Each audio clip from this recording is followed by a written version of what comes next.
Instagram where the movie started, facing at a photo they've taken. Space tree flying through the skies and battles happen everywhere. Hello guys! Welcome back again to my channel, Cyfred TV here. Kumusta po kayo? So kung bago ka pa lang sa aking channel, huwag kalimutan mag-like, subscribe, and press the bell icon na makikita ninyo sa baba. Okay? So guys, for today's video po ay inimbitahan ko po ang aking asawa na mag-participate sa aking video for today.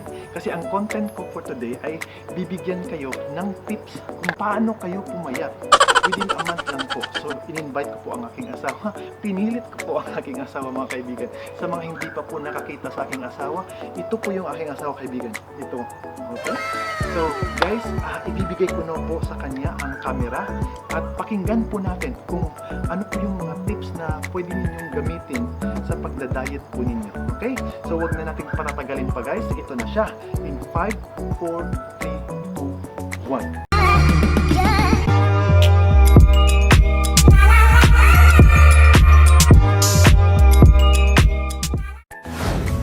So guys, disclaimer lang po mga kaibigan ha, hindi po kami mga eksperto sa pagbibigay ng mga advice, pero ito po yung napakagandang gawin kung paano po kayo papayat. Okay? Sige guys, gawin niyo na po. Hello! So, isi-share ko lang kung ano yung mga nagawa ko. Although, alam ko naman na talagang hindi pa ako sobrang payat. Pero gusto ko lang kasi ma-inspire yung ibang tao na this is actually possible. So, parang yung mga ginawa ko lang is yung basic lang. Kasi yung iniisip ko talaga is parang wala akong time to exercise kasi nga busy sa work. At the same time, ang sarap kumain. So, gumawa lang ako ng mga changes sa way of eating ko. So, isi-share ko lang kung paano ko na-achieve yung ganitong pag-lose weight within just a month. So, yung first, of course, may list ako para talaga accurate siya. I'm not saying na gawin nyo to lahat or hindi ko kasi talaga alam kung saan yung nag-work or not work. Pero so far, ito yung ginawa ko and I am hoping na kapag ginawa nyo is ma-achieve nyo din kung ano yung gusto nyo. Again, no matter what size you are, it's okay as long as you're happy. Parang sinasabi ko lang na possible din na pumayat without actually doing anything or wag na mag-exercise. So first is no rice. Yes, talagang no rice kahit na 1 cup or 1 tablespoon, as in wala talaga.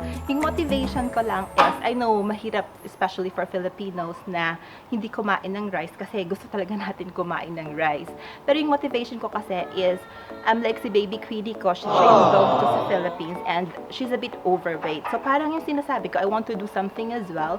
So yun yung sinasabi ko na dahil sa malayo ako sa kanya kasi nga nasa Sydney ako, I want to do my part na hindi rin ako kakain ng rice para siya pumayat din. So yun, parang from there, hindi ko na nagustuhan yung lasa ng rice. So no rice talaga ako for 1 month. And then second is less sugar intake. Mahirap kasi na talagang no sugar intake kasi especially for Filipinos, we really like sweets. So yun, parang like for example, which comes to my third tip, which is yung coffee natin is pure black talaga. That's without sugar and without milk at the same time. So yung pang fourth ko, since mahilig ako sa drinks, I like hot choco, yung mga ganon. Instead of buying hot choco, yung, ano ba yung cocoa ata yung dito. So, sa ating cocoa ata sa Philippines. So, instead of having hot chocolate, yung sa Starbucks, bumili na lang ako ng yung cocoa sa cocoa sa Woolies. And then, I have to make my own. Wag na lagyan ng sugar kasi nga less sugar intake. And then, yung pang fifth ko is, since gusto ko talaga, yung parang naging pampataba talaga is yung iniinom lang natin. So, instead of having regular milk or yung mga tea, yung ginagawa ko lang, I mean, yung, ano bang tawag doon, yung tea, something like that. Instead of that, almond milk na lang. And, nilalagyan ko siya ng chia seeds. Parang yun yung iniinom ko always. And also, pina-follow ko yung vinegar with, nag-iinom ako ng vinegar, at least 1 tablespoon of vinegar. At the same time, imimix ko siya with lemon, 1 tablespoon as well. Hinahaluan ko siya ng water, cold water, and sometimes nilalagyan ko siya ng yung Natvia, yung sweetener. Hindi yung regular sugar or raw sugar kasi nga, I am trying to avoid talaga yung sweets. And then, yung seventh tip ko is, I always eat eggs kasi parang feeling ko lang nabubusog ako kapag kumakain ako ng eggs. I'm not sure in a day or in a week ilan yung allowed. But yun, parang nabasa ko kasi somewhere, sinasabi na eggs can help you, like hindi ka na magugutom. And then, 8 of course, ina-incorporate ko din yung green salads kasi nga wala na akong rice. So, instead of having rice, I see to it na parang balanced diet din siya. May meat, and then my egg, and then my salad. But I try to avoid talaga yung mga high-carb food like yung rice, as what I've mentioned earlier, as well as yung pasta, bread, ganun. Mahilig din kasi talaga ako, especially yung family ko, sa cakes and ice cream. So, yun, ina-avoid ko na rin siya as much as possible, wag na.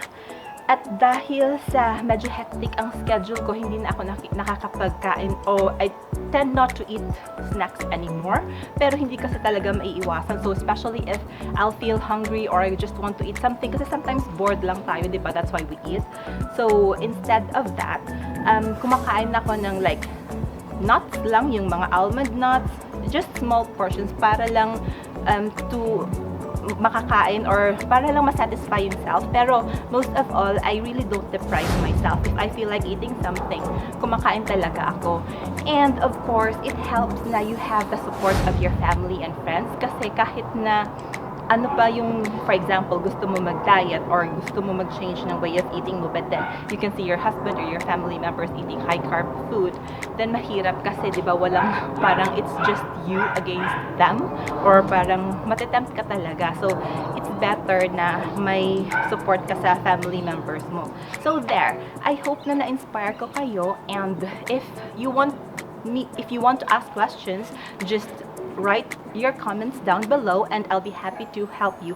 Sana I could inspire others na rin na pumayat, or I just want to add something. Alam ko na malaki pa rin yung arms ko kasi nga hindi ako nag-exercise. So parang yung ginawa ko lang talaga is no diet and then no exercise. So ibig sabihin, if I'll exercise and that if I'll really be very focused na magpapapayat, maybe I can achieve more kasi di ba yung parang sa ngayon is wala talaga akong effort na ginawa.